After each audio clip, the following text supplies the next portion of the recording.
La série est sur les pas de Jésus dans le livre de la Genèse, et c'est tout à fait normal qu'on commence par le livre de la Genèse, puisque comme son nom l'indique, début, premier, Genèse. Ce soir, hier soir, ou bien samedi soir, nous avons vu que le personnage central du livre de la Genèse, c'est Jésus.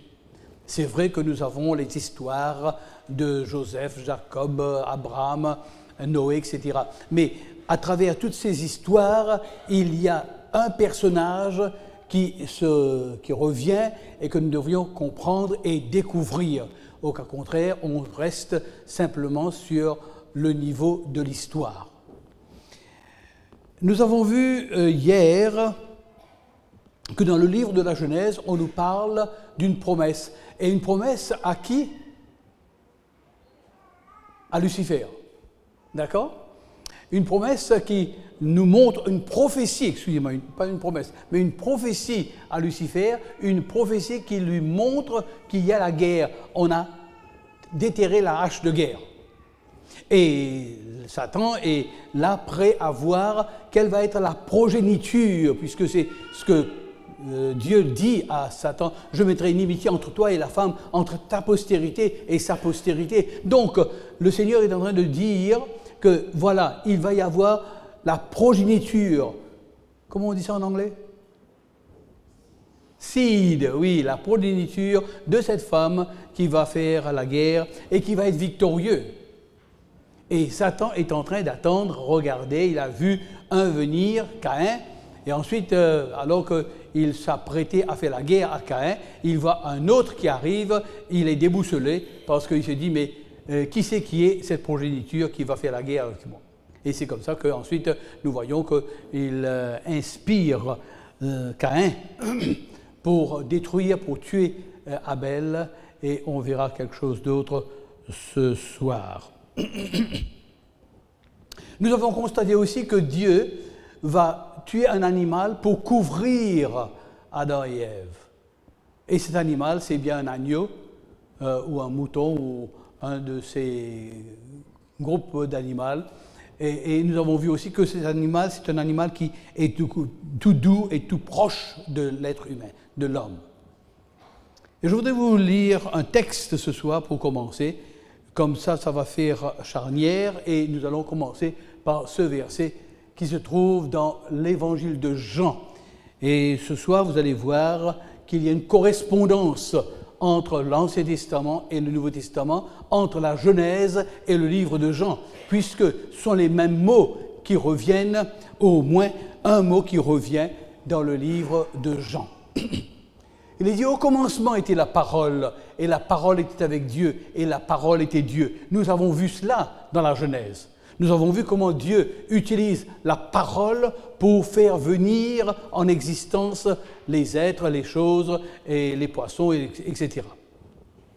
Et nous avons vu aussi que Christ est Dieu, puisqu'il est créateur. Et ici, Jean qui comprend cela, Jean qui a vécu avec Jésus, Jean qui est le disciple de Jésus qui a vécu le plus longtemps, parce que ce sera lui qui sera le dernier apôtre qui va vivre, puisque après lui, il va y avoir son serviteur, Polycarpe, etc., etc. Donc, Jean, maintenant, écrit, non pas parce qu'il choisit d'écrire, c'est que tout simplement, les chrétiens du 1er siècle demandent à Jean, nous sommes persécutés, s'il te plaît, écris-nous quelque chose concernant ce Jésus pour que nous puissions être encouragés. Et nous avons parlé de ça, je répète cela, c'est que Jean maintenant va choisir ces mots. Il va choisir les événements qu'il a vécu avec Christ pour présenter à ce peuple, à ce groupe de croyants qu'il persécutait. Et c'est comme ça que nous voyons que dans l'évangile de Jean, il n'y a pas de parabole. Et dans l'évangile de Jean, il n'y a que 8 miracles. Et s'il choisit ces miracles, et tous ces miracles, c'est simplement qu'il fait comprendre à ses lecteurs que ces miracles, ou dans ces miracles, Jésus ne touche pas, et que la parole de Christ est aussi importante que son toucher. Et voici, nous voyons encore une fois cette parole de Dieu. Au commencement donc était la parole était avec Dieu, et la parole était Dieu. Elle était au commencement avec Dieu. Toutes choses qui ont été faites par elle, et rien de ce qui a été fait n'a été fait sans elle. Donc, au début même de l'évangile de Jean, nous retrouvons l'atmosphère, le langage de la Genèse. Ensuite, il y a un autre texte que je voudrais que vous voyiez, qui va reprendre le thème de Genèse, chapitre 3, verset 15. Le lendemain, donc c'est Jean-Baptiste ici dans le contexte, Jean-Baptiste, le lendemain, Jean-Baptiste vit Jésus venant à lui et il dit « Voici l'agneau de Dieu qui ôte le péché du monde ». Je voudrais vous dire quelques mots sur Jean-Baptiste. Jean-Baptiste, d'ailleurs son nom ne s'appelle pas Jean-Baptiste, son nom c'est Jean. Et nous connaissons ça dans la Bible, puisque quand il est né, son père qui était muet, puisque l'ange lui avait révélé que ta femme aura un enfant, et il doutait de cela, et l'ange lui dit, mais puisque tu as douté, tu ne parleras pas. Jusqu'au moment où l'enfant prend naissance. Et lorsque l'enfant prend naissance d'Élisabeth, son épouse, eh bien tout le monde veut venir donner un nom à cet enfant. Mais Élisabeth refuse en disant que non, dans la culture hébraïque, c'est le père qui doit donner un nom à son enfant. Mais il ne parle pas, il est muet. Et à ce moment, il dit non, malgré cela, nous allons apporter de l'ardoise pour qu'il écrive là-dessus. Et Zacharie va dire Jean est son nom. À ce moment, il a un miracle qui se passe. Il parle. Et pourquoi est-ce qu'on parle de Jean-Baptiste? C'est que tout simplement, Jean était d'un groupe essénien de l'époque. Il y a plusieurs groupes au temps de Jésus. Nous avons les Sadducéens, les pharisiens, les zélotes, les hérodiens, etc. Et il y avait un groupe qu'on appelle les Esséniens. Or, les Esséniens avaient un objectif très, très précis, et c'est par rapport à cet objectif que nous avons les documents de la Bible aujourd'hui, qu'on appelle les documents de la mer morte, les manuscrits de la mer morte. Eh bien, cette communauté essénienne se retirait dans le désert, ne voulant pas se frotter avec le monde connu d'alors. Et ils avaient un programme de la journée. Le matin, ils se réveillaient, ils prenaient le petit déjeuner, et ensuite, tous les hommes au champ, pour labourer le champ, pour planter. Et ensuite, après cela, vers les midis, à l'heure du repas, ils retournent à la maison et les femmes à la maison ont déjà préparé le repas. Et lorsque les hommes arrivent, ils vont se doucher et là, ils vont s'asseoir pour manger. Et après avoir pris le repas, ils vont s'asseoir dans un cercle et chacun aura un parchemin et ils vont écrire la Bible, l'Ancien Testament. Ils vont mettre ça en rouleau, ils vont mettre ça dans des pots, et ils vont mettre ça dans des trous, dans les montagnes. Et c'est comme cela que, par la suite, l'histoire nous montre qu'on a découvert les manuscrits de la mer morte, et nous devrions être reconnaissants aux Esséniens par rapport à ce travail. Donc ce sont des hommes spirituels qui veulent garder cette atmosphère spirituelle parmi eux, et qui a l'objectif d'écrire ou bien de copier, sont des copistes de l'Ancien Testament. Mais si Jean-Baptiste est là dans le désert, bon, parce qu'il baptisait, c'est pour ça que les gens se réfèrent à lui comme Jean le baptiseur, donc il devient Jean-Baptiste. Si Jean-Baptiste voit Jésus venir, il est en train de baptiser lui, il voit Jésus venir, il dit « Voici l'agneau de Dieu qui ôte le péché du monde ». Un peu étrange, n'est-ce pas vrai? Puisque quand on identifie quelqu'un, et on identifie par rapport à son nom, mais pas par rapport à quelque élément qui déstabilise un peu les gens. Un agneau.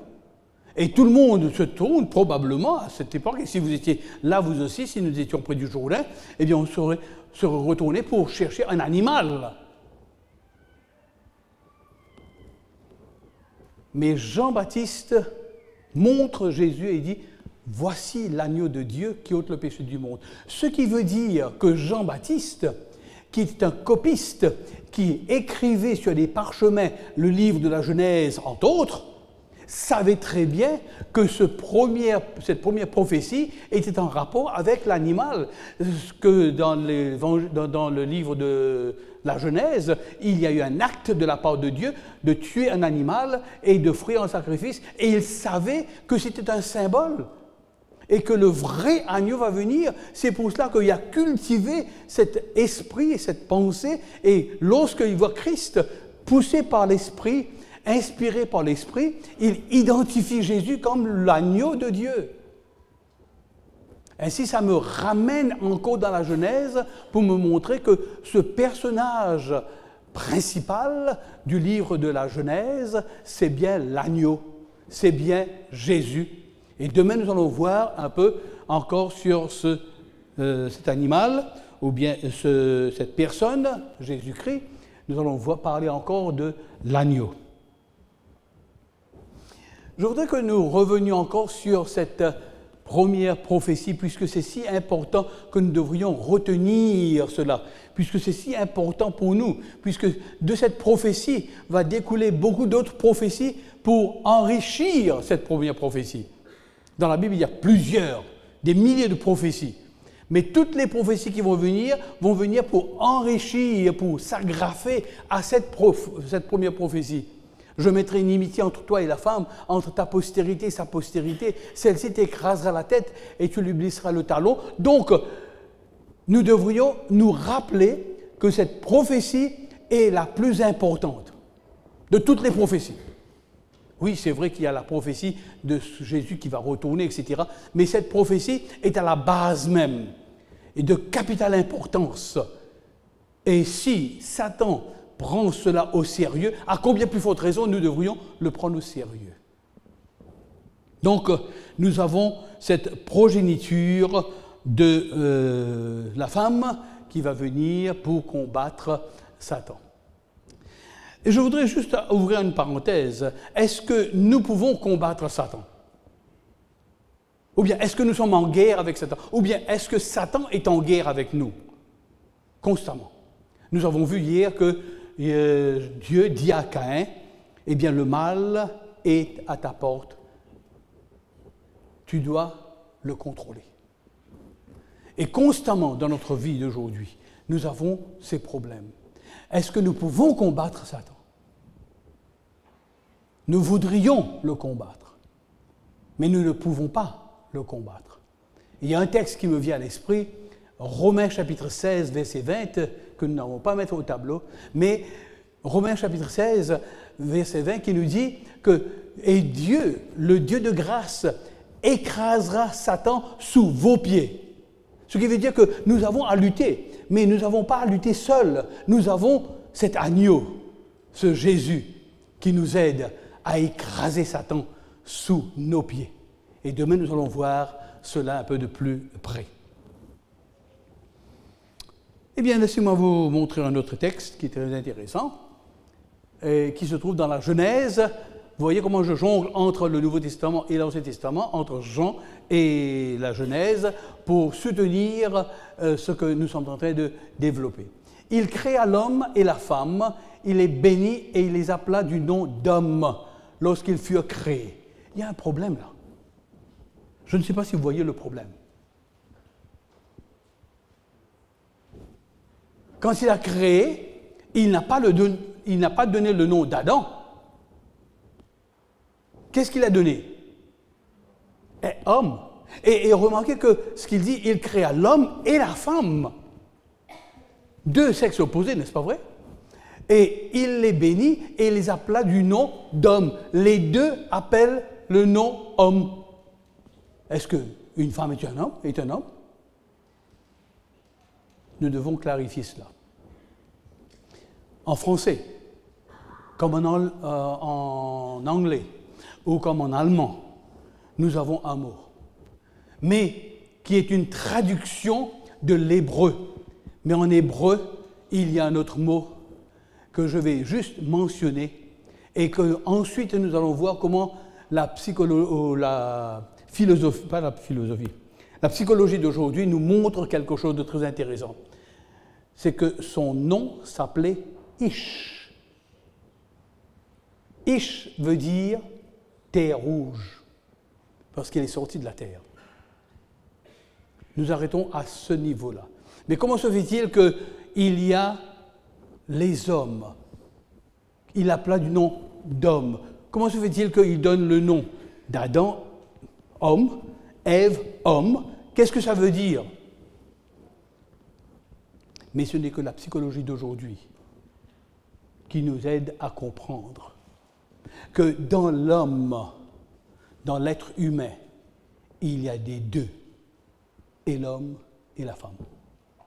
Et lorsque Dieu va créer la femme, c'est pour ça qu'il tire de l'homme le côte, c'est cette côte d'Adam, pour montrer qu'il retire la femme de l'homme.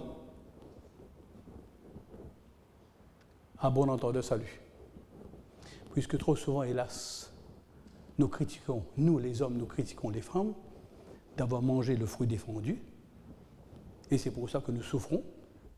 Et pour les femmes qui critiquent les hommes parce qu'ils dominent sur nous. Mais en nous, il y a les deux forces. Et c'est pour ça que ce sont les femmes qui portent des enfants, parce qu'ils ont ce sentiment de bercer et cette simplicité. Et l'homme est là pour soutenir la femme dans cette situation de parent. Ensuite, nous allons voir quelque chose d'extraordinaire. Est-ce que Dieu a donné le nom d'Ève à Ève? Il a donné le nom homme, et nous avons vu Ish, n'est-ce pas vrai? À l'homme. Mais est-ce que Dieu a dit, mais voilà, je vais te mettre une femme, Ève, à côté de toi?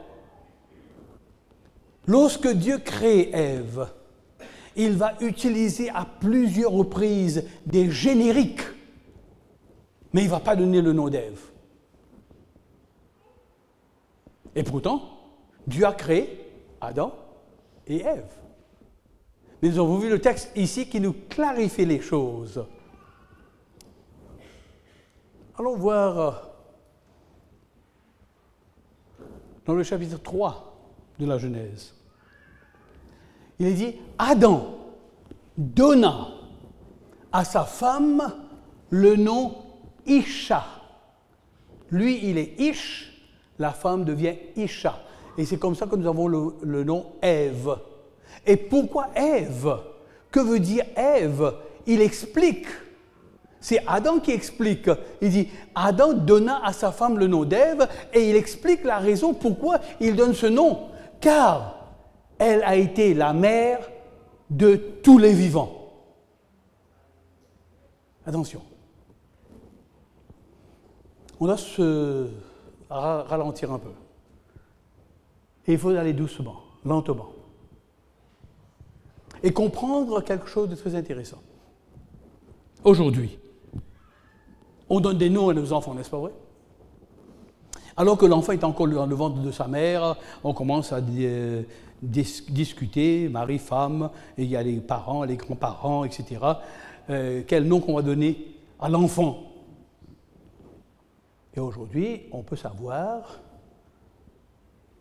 quel sexe, si c'est un garçon ou si c'est une fille. Et on prépare les layettes en rapport avec la couleur qui représente garçon ou fille, n'est-ce pas vrai? Bleu, rose. Je suis dans le vrai là? Aide-moi, aidez-moi. Et ensuite on donne des noms.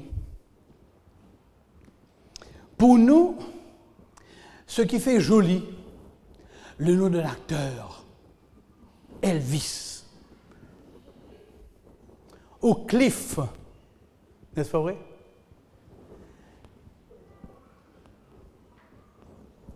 Mais, dans l'Ancien temps, dans l'Ancien Testament, lorsque un parent donne un nom à l'enfant, il donne avec une signification. Moïse veut dire sauver des eaux. Donc, cela est le contexte dans lequel nous sommes, la culture.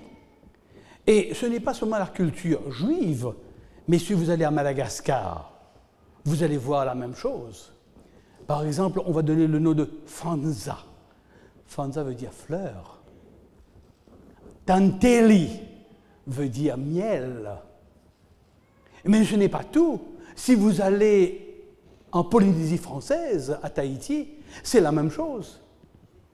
Parce qu'on m'a donné un nom quand j'ai travaillé un peu à Tahiti. Alors, ce nom reflète un peu le caractère de l'enfant, ce qu'on aurait voulu voir chez l'enfant. Bref, nous revenons avec Ève. Il y a une signification à Ève. La signification, c'est elle est la mère de tous les vivants. À quel moment que Adam donne ce nom Ève à Ève? Après qu'elle ait eu des enfants ou avant qu'il n'ait eu des enfants? Avant.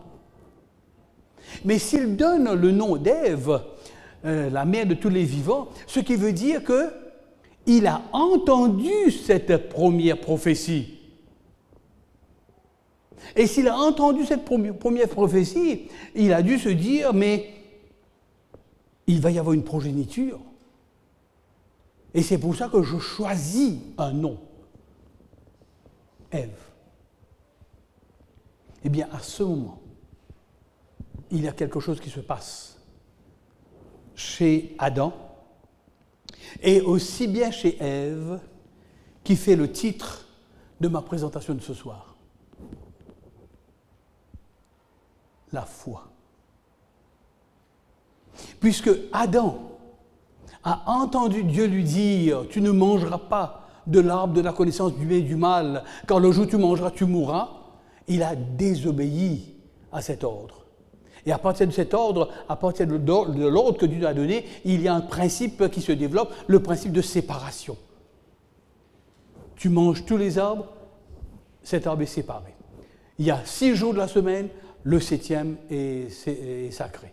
Donc, entre le profane et le sacré, c'est Dieu qui établit cette différence.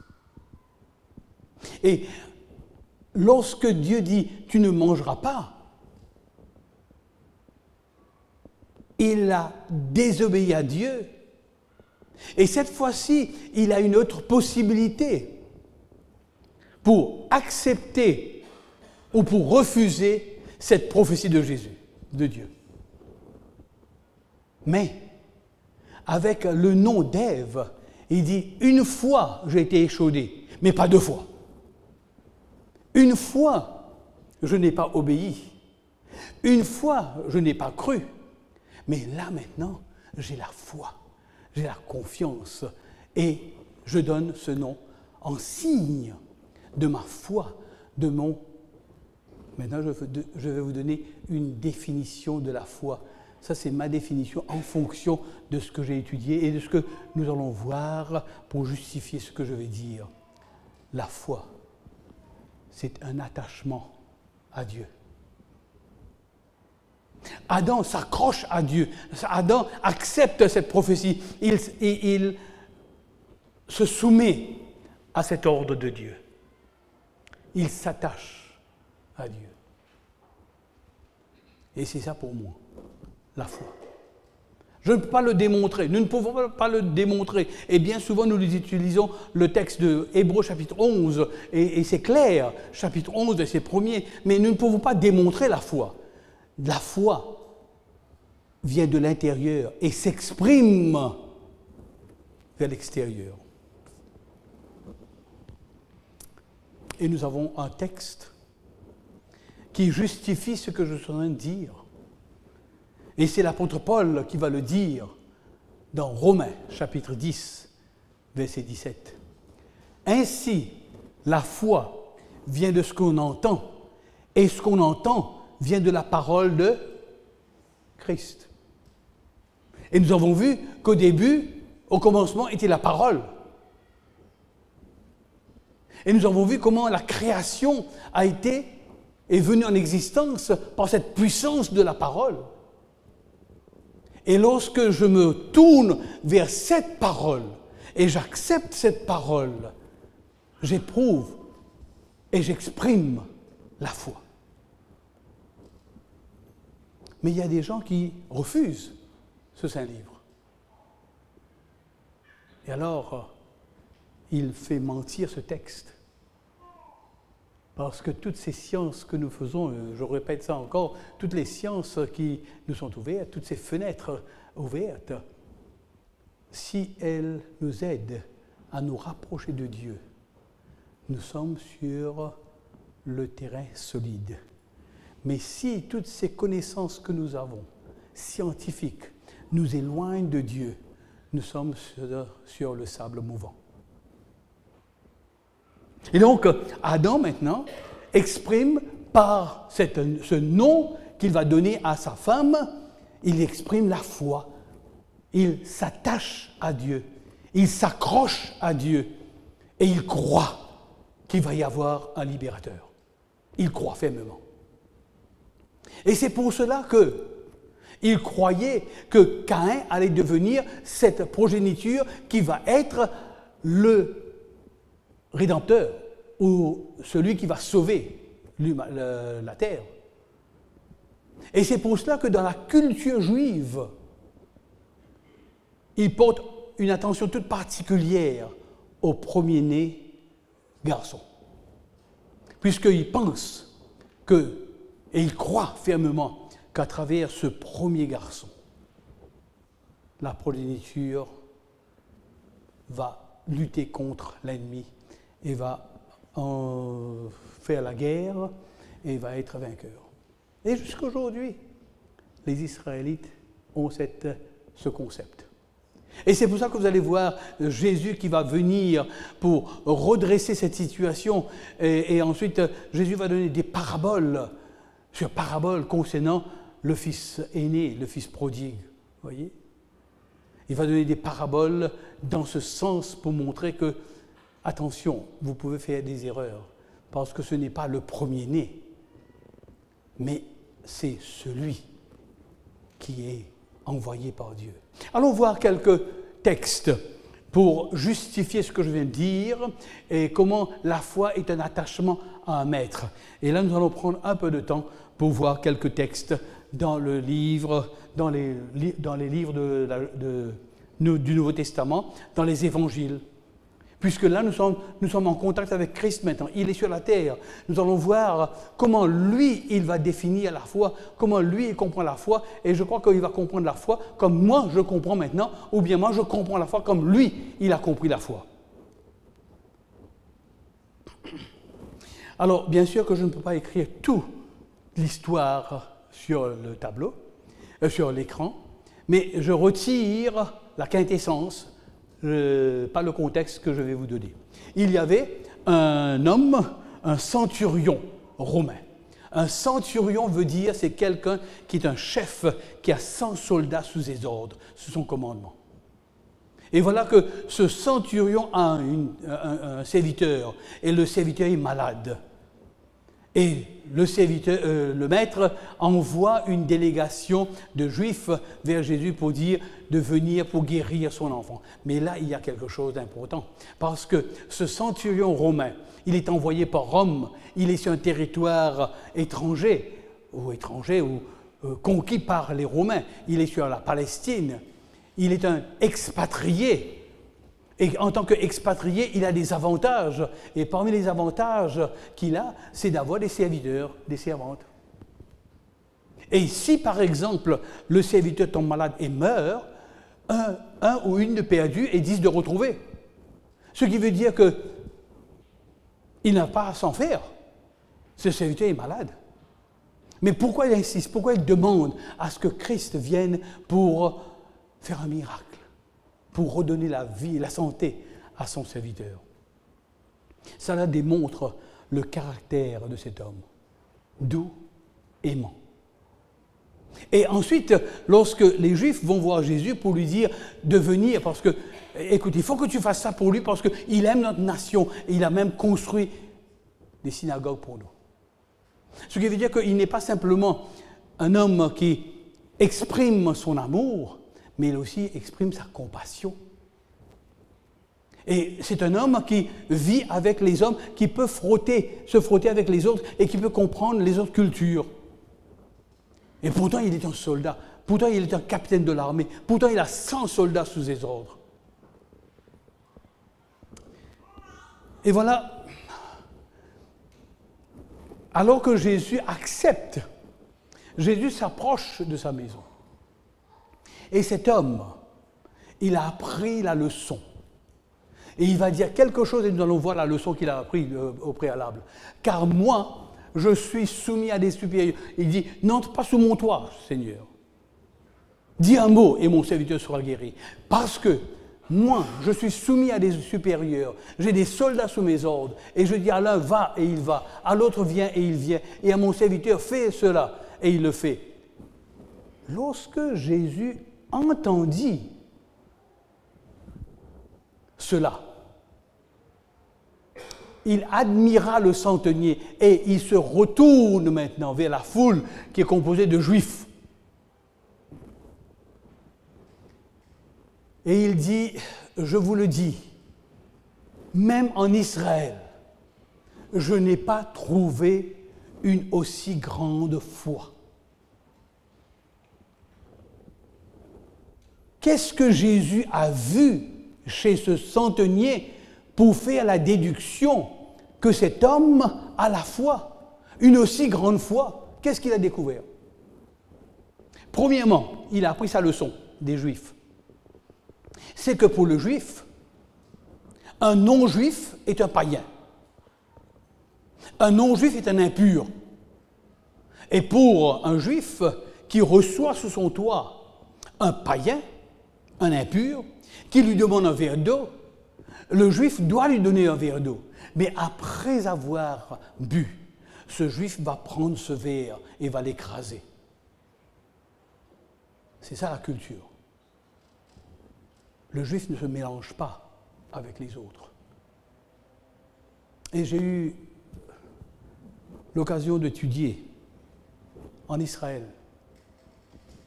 Et j'ai eu ce privilège de découvrir un peu la culture juive.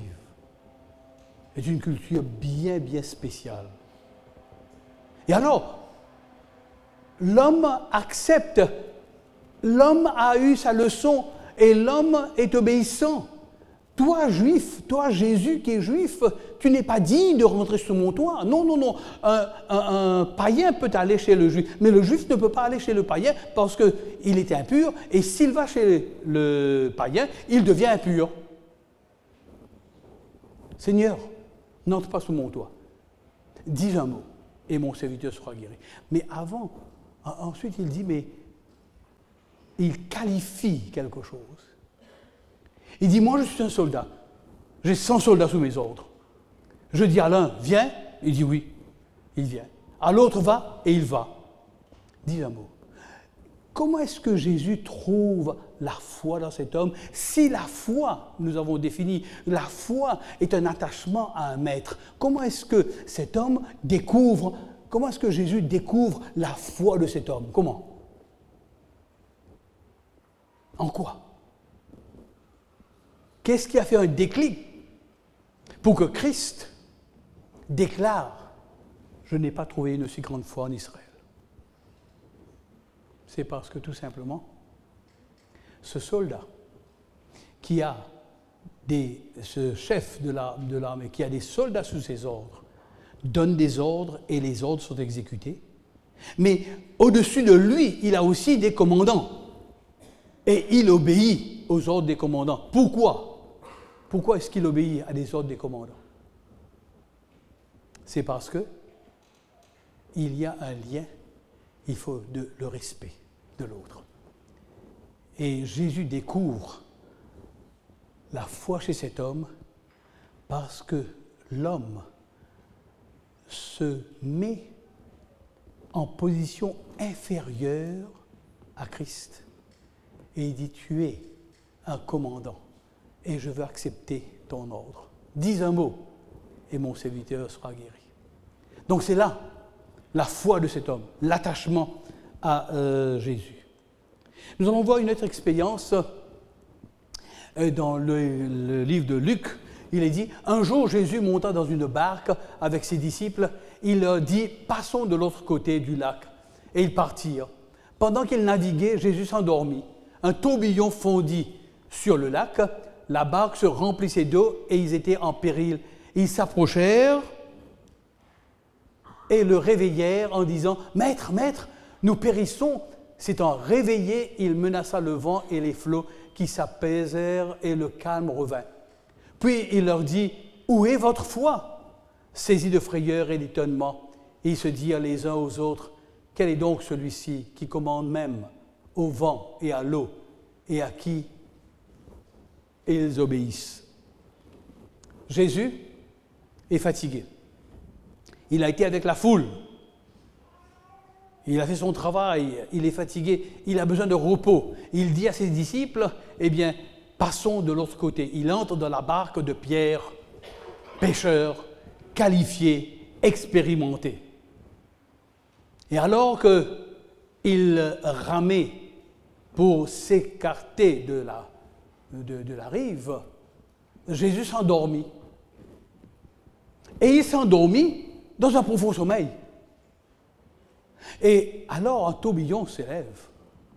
Mais ses disciples, qui sont des experts de la mer, des loups de la mer, ils connaissent ce genre de choses. Ce n'est pas la première fois qu'une tempête s'élève sur cette mer. Et alors ils vont utiliser leur connaissance humaine et ils vont commencer à retirer l'eau de la barque, ils vont commencer à donner des ordres, et je vois Pierre qui se tient à bâbord, à tribord, etc., etc. Mais rien à faire. La force de la nature est plus forte que la connaissance de l'homme. Et ensuite, puisqu'ils n'ont rien à faire, ils ne peuvent plus rien faire, ils sont à bout de leur connaissance et de leur compréhension des choses, ils vont réveiller Jésus. Question pour vous. Si cette barque devait se renverser, qui, d'après vous, aurait été le premier à mourir, à noyer? Ne murmurez pas, mais dites-le-moi fort. C'est Jésus, il dormait. Il est comme un plomb, là. Mais comment se fait-il que les hommes qui sont éveillés, avec une connaissance des experts de la nature, comment est-ce qu'ils peuvent imaginer que Jésus va faire quelque chose pour eux? Mais vous savez que quand vous n'avez plus de ressources, eh bien, n'importe quoi est justifié. Et Jésus se lève et il commande au vent et à la mer de se calmer. Et ensuite, Jésus va dire quelque chose. Où est votre foi? Et on remplace le mot foi par attachement au maître. Qui était le maître à bord? Jésus. Où est votre foi? Où est votre croyance? Vous avez mis votre croyance dans vos forces, dans votre intelligence, dans votre expérience. Mais où est votre foi? Et ensuite, les disciples vont faire une remarque. Ils vont dire, saisis de frayeur et d'étonnement, tout tremblant, ils vont faire cette remarque. Ils se disent les uns aux autres, quel est donc celui-ci qui commande même au vent et à l'eau et à qui ils obéissent? C'est une déclaration très importante pour moi et je voudrais vous livrer cette importance. Pourquoi les disciples font cette déclaration? C'est qu'à travers cette déclaration, nous découvrons la puissance créatrice de Jésus. Si lui, il commande à ses vents et à la mer, c'est parce qu'il est créateur, il est celui qui a établi, celui qui a créé le vent, la mer, etc. Donc, le maître est en train de parler, donc ces éléments doivent obéir la puissance de Jésus comme créateur. Je n'ai pas beaucoup de temps parce qu'on me signale que j'ai besoin de m'arrêter.